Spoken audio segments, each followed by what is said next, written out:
You're going to be in my company for the next half an hour. You may not have met someone like me before, but well, here I am. I am not made of flesh and blood, but of brick and stone. My voice and my step may be youthful, but I've stood on this hill since the 19th century. My life has not just been mine. It's also the life and the story of Shimla. I am Bantony. I am this historical mansion.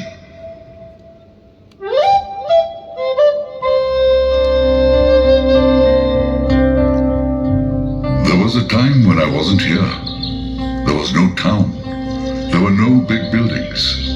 There was just a hill with a thick forest.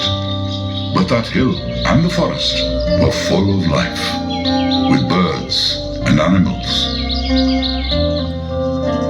As the 18th century came to an end, Nepal was forging itself into a powerful nation to the east of Shimla. Within the first decade of the 19th century, the Gurkhas of Nepal had captured a portion of today's Himachal Pradesh. In these hills, some local rulers lost their kingdoms to these hardy warriors.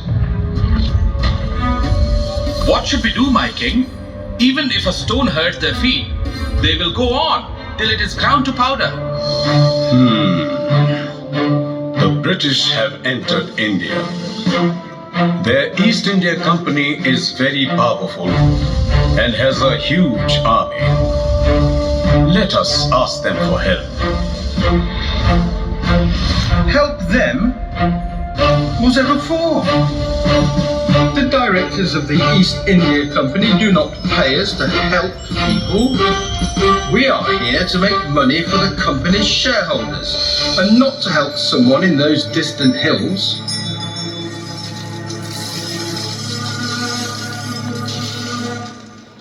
For a few years, the company sat silent and watched as great changes came over the lower hills of the Himalayas. Then a series of events across Europe and other parts of India made the British send 4 armies into the hills.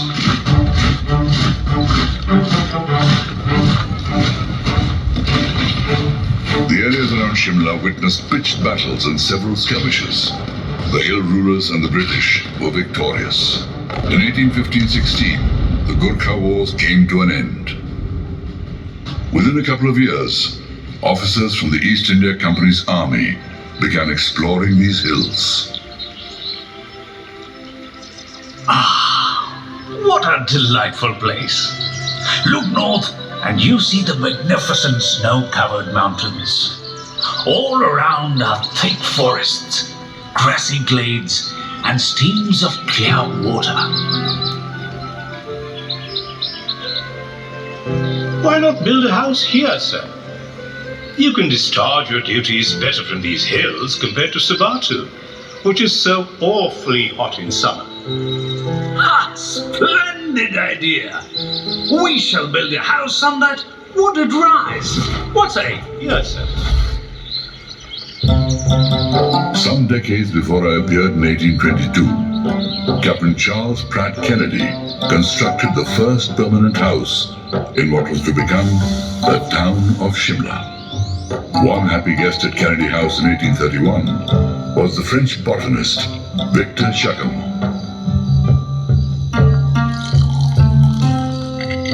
Monsieur, this village is nothing but the resort of the rich, the ideal, and the invalid. Monsieur Jacquemont, for a botanist, you do have a sense of humor. And thanks to you, Captain Kennedy, I have not tasted water in weeks. Your cellar is so well stocked. Within a few years, the hospitable Kennedy had more significant guests. The Governor-General, Lord Amherst, arrived in 1828. The following year, the Commander-in-Chief of the British Indian Army, Lord Combermere, arrived in what was still a little tiny village. Combermere's visit provided a glimpse of what the future held for Shimla. The first substantial building works were undertaken by him. Over a stream, he built a large water tank and a bridge that still bears his name. A few years later, in 1830, the core lands that were to form the town were acquired from the rulers of Patiala and Kionthal. It seems the ground was being prepared for my arrival. By 1831, there were 60 houses in this place, whose name is variously reported as Shimla, Shimla, or Shimla. The name could have come from a small temple covered with slate, Shimalaya, or from the local deity, Shamla Devi. But this is something that has been lost in the mists of time. It is something we will never know for certain. Just down the road from me is a venerated shrine of Kali Badi. The main image, which is made of dark marble, is flanked by 2 stone ones. They are believed to be the original ones that came from a shrine on the hill of Jaco. They do. Somewhat like Rome, Shimla has 7 or 8 hills. Towards the west is Prospect Hill, which is crowned by the temple of Kamna Devi. In the same direction are Summer Hill and Potter's Hill. Then, with the old Viceregal Lodge atop it, is Observatory Hill. Adjoining this is the Inverm Hill with the State Museum. There is Jaco, which I just mentioned, and then there is the Elysian Spur, which extends out of this. It has the Auckland House School and other buildings. Last but not least, there is this hill, and as may be expected, this is also referred to by some as Bantony. No, not all, but Shimla has many shrines of different religions, all located close to each other. Christ Church is the oldest church in Shimla, and is on the ridge. It appears almost like the town's signature over the skyline.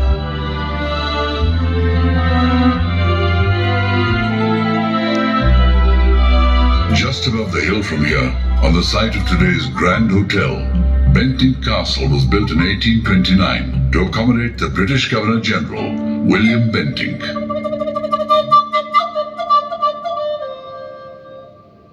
Located a little below, Bantony, where we sit now, was also named in his honor. In the 1880s, Raja Shamsher Prakash, the ruler of the princely state of Sirmaur that lay just east of Shimla, where some of the fiercest fighting of the Gurkha Wars took place, purchased several properties in Shimla. One of these was a rundown cottage that belonged to a Captain Gordon. This was demolished. There, under the watchful eye of his son and successor, Raja Surendra Bikram Prakash, an imposing mansion was built. For this, the Raja took the services of Mr. T.E.G. Cooper. As the 20th century began, I too became a part of Shimla's elegant and varied character. Now look at me closely. I'm quite an eclectic creation. Across my facade, I display various nuances and could well be an architectural fashion model. I have elaborate foliations and curved brackets that resemble buildings in the Alps. My roofline has delicately wrought turrets, and the porch sits under a filigree pagoda.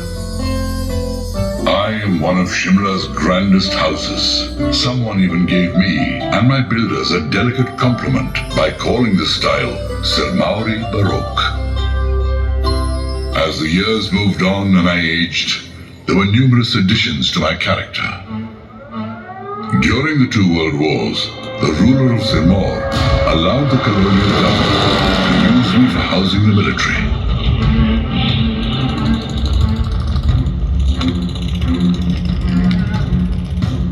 During the Second World War, here lay the prisoners of war section. This was attached to All India Radio for handling messages of mostly Italian prisoners who were interred near Dharamsala. Just after independence, the respected newspaper The Tribune, which had been based in Lahore, began functioning here, till it was shifted to Chandigarh. And oh yes, did you notice the railing outside, which depicts the coat of arms of Sirmaur? These railings were cast in the iron foundry of Nahan, which was the capital of Sirmaur. And this foundry was one of the first industries to come up in Himachal. Before these railings and the Grand Gate could be installed, I had to undertake to the Shimla municipality that the grand deodar trees on the property would remain intact and a couple of these venerable things still stand. Of course, the monkeys, which are so much a part of Shimla, use the branches of these trees like swings and keep me amused with their antics.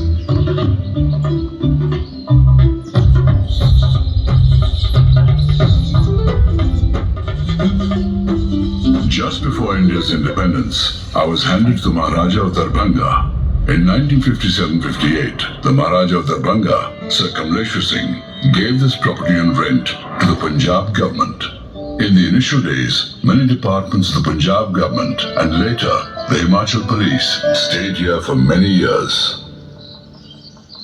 But Shimla is so grand, it is called the Queen of the Hill Stations. Across the road from me is the telephone exchange and the telegraph office. This was one of the world's first automatic telephone exchanges. Not far is the YWCA. The site once held the weather office.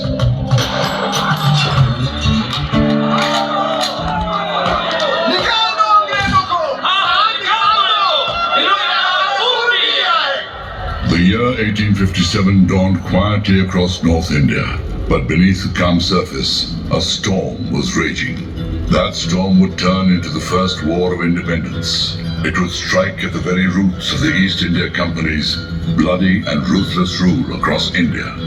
The servants have just heard in the bazaar the men in the Jitto cantonment near Shimla have also become mutinous. Utter rubbish!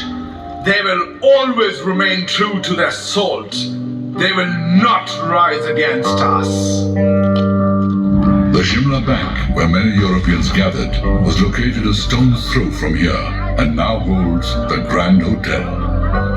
While Shimla remained largely unaffected by this great uprising against the injustices and deception of the British in India, the rest of the country changed dramatically. The retribution was terrible, and whole villages were set alight. The all-powerful and rapacious East India Company ceased to exist. Its powers and functions were transferred to the British Crown. The head of the government in India was now redesignated as Viceroy and Governor-General of India. Aye. Methinks that Sir Charles Wood, the Secretary of State for India, will agree to make Shimla the summer capital. I cannot stand the heat. I've had enough of it through my years in India. Sir John, we will get more work done here in one day than we could in 10 at muggy Calcutta.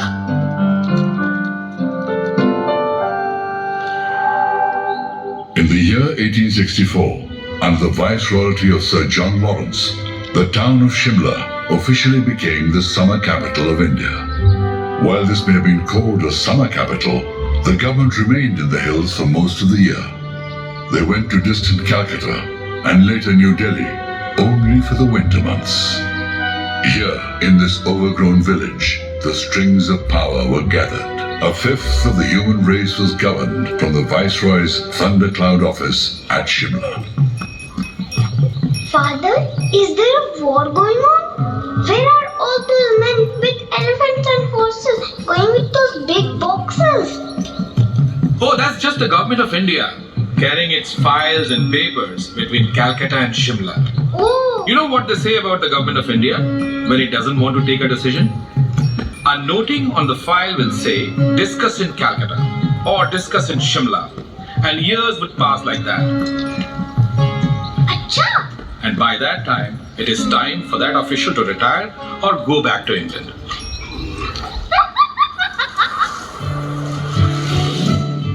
If you want to become someone, go to Shimla. If you want to marry someone, go to Shimla.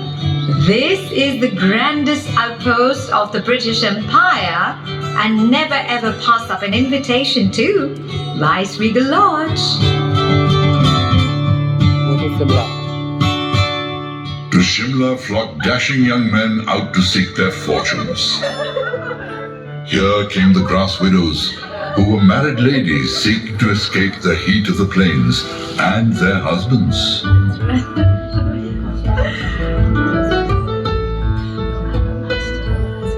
members of the fishing fleet were young ladies that sailed from Britain in search of husbands and wound their way up the narrow mountain paths. Then there was the Club of Black Hearts, whose members could not commit the offense of living in open matrimony. But whiffs of scandal floated freely as Shimla's monsoon mists. The month was a round of picnics, dances, theatricals, and so on. And I flirted with the bottle of energy of a year on my lips. That is what Rudyard Kipling wrote in a letter to his aunt from Shimla, soon to be acclaimed as a writer of great standing and winner of the Nobel Prize. Kipling wrote about the town in its glory years. He created some of literature's immortal characters from Shimla's swirling society. It included the famous Mrs. Hawksby. She had, he wrote, the wisdom of the serpent, the logical coherence of the man, the fearlessness of the child, and the triple intuition of the woman. Rudyard Kipling was not the only famous literary name to be connected with this town. Along the years, there was the Nobel laureate and composer of India's national anthem, Rabindranath Tagore. Writers and novelists like MMK, Idris Shah, Nirmal Verma, Krishna Sopti, Mohan Rakesh, Bhisham Sani, and Ruskin Bond all have had a Shimla connection. Members of the amateur dramatic club are actors by profession, though some of them take up government employment as a pastime. No professional company has any chance in Shimla, as the local amateurs will not hire out the theatre. The fact is, they cannot, because they are always rehearsing and changing the cast and eternally squabbling for leading parts. In the early 20th century, this is what the writer Dawes had to say of Shimla's famous amateur dramatic club. Designed by Henry Irwin, also the architect of the Viceregal Lodge, a huge Gothic-style town hall was completed in 1887. It housed the Gaiety Theatre and Club, along with other types of establishments. The theatre has hosted countless personalities and launched several careers. The Viceroy, Lord Lytton, wrote the play Walpole. Founder of the Boy Scout movement, Robert Baden-Powell, and writers Rudyard Kipling and MMK have acted here. Amrita Shergill, the artist, who lived for many years in Shimla, also acted here as a young girl. The singer K.L. Sehgal is believed to have made his first public appearance at the Gaiety. Other names connected with this legendary theatre include the Kendalls, Prithviraj Kapoor, Anupam Kher. An extensive restoration was completed in 2009. Today, the Gaiety Theatre Complex is the hub of Shimla's cultural life.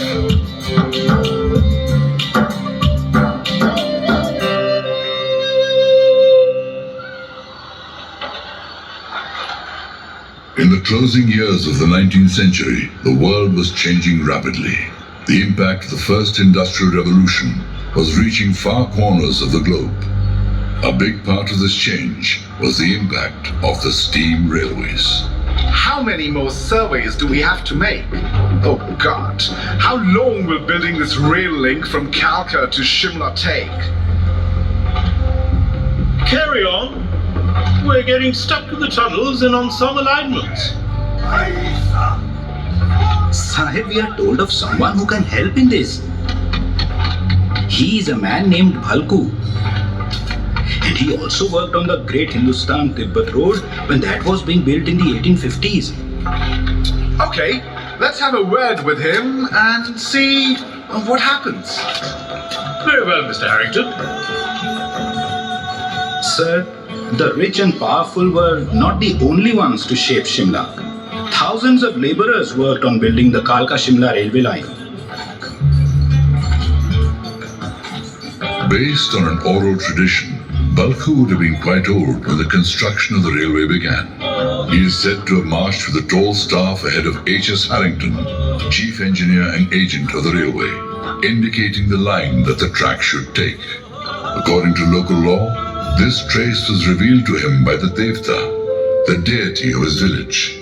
Some believe that the track with its 19 stations between Kalka and Shimla, was built on the trace shown by him. Today, the Kalka-Shimla railway line is a UNESCO-inscribed World Heritage Site.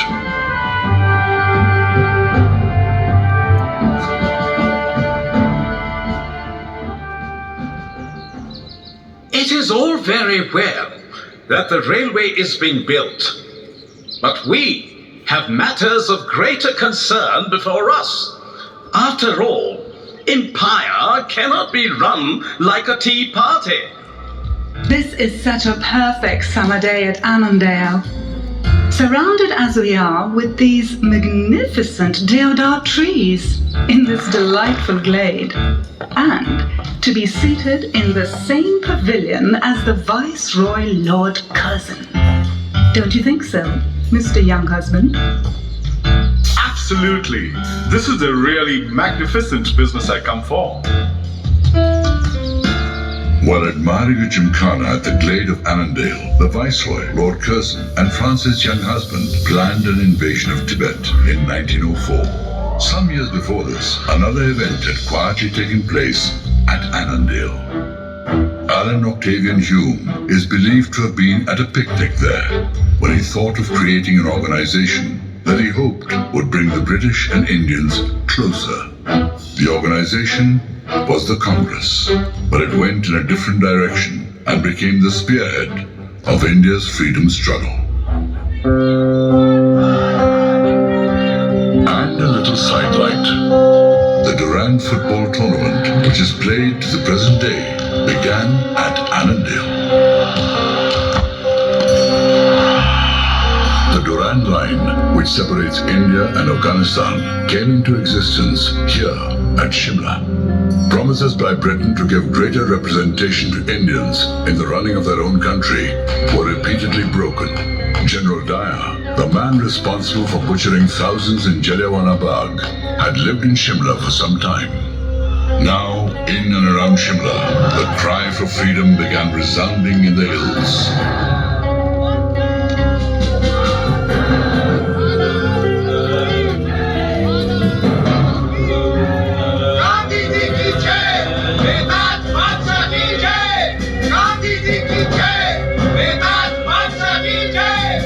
Hail to the uncrowned king!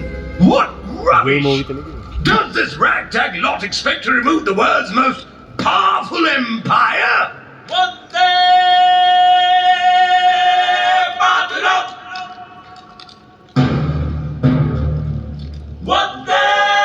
As I watched from this hill, the empire of 1,000 years ended within 3 decades. In 1921, Gandhiji was invited to Shimla by the British Viceroy of India, Lord Reading. The meeting was to try to create an atmosphere of calm in India, preceding the visit of the Prince of Wales, scheduled for December that year. The colonial administration had been rattled by the immense wave of opposition created by Gandhiji across the country against the Rowlatt Act of 1919. Under this repressive act, any Indian, without any reason, could be detained indefinitely. A phrase defined it. No dalil, no vakil, no appeal. During this historic visit, numerous nationalist leaders came to Shimla up to 1947, when India achieved independence. Pandit Nehru, C. Rajagopalachari, Sardar Patel, Subhash Chandra Bose, Madan Mohan Malviya, Abdul Ghaffar Khan, Govind Ballabh Pant, and Maulana Azad regularly brought public opinion to these rarefied heights. For a while, the creator of Pakistan, Muhammad Ali Jinnah, also maintained a house at Shimla. With the outbreak of the Second World War in 1939, the government stopped coming to Shimla. But many meetings and conferences continued to be held in the town. The same year, in the hills around Shimla, the Himalaya Riyasti Prajamandal was activated as a nationalist body. Torchbearers of the freedom movement in and around Shimla included Bhagmal Sota, Pandit Padamdev, Mansharam, Dr. Kedar Nath, Lala Harish Chandra, and the American Satyanand Stokes. Several women joined in, led by Lakshmi Devi, Kamla Devi, Satyavati, and Lajja Varma. After independence, Dr. Y.S. Parmar Sirmaur became the first Chief Minister of the state of Himachal Pradesh. In 1945, the Viceroy Lord Wavell called for what was termed the Shimla Conference. It was hoped it would work out the modalities of India's independence while keeping the country united. In 1946, the cabinet mission reached India. Many proposals that led to freedom and also to the partition of the Indian subcontinent were crystallized in Shimla. In early 1947, Lord Mountbatten came here as the last British Viceroy of India.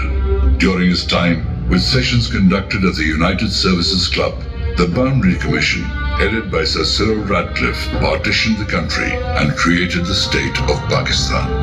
On August 15, 1947, India became free of its colonial shackles.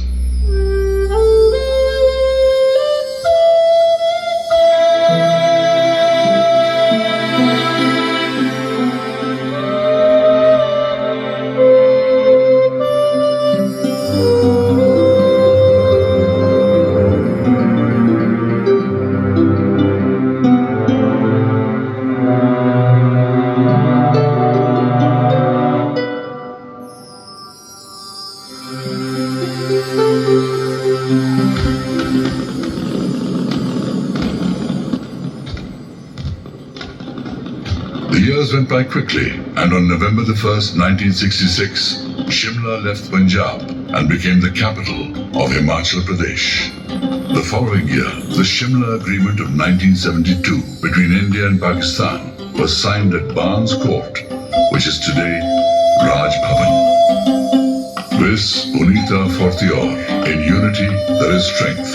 This was the motto of the former princely state of Sirmaur, whose coat of arms remains on the railings of this magnificent mansion. And what about Shimla, or Simla? Whatever name you want to call the place, she still stands high on the hills and unfolds a tapestry of a rich and varied history that not many can imagine unless they come here themselves.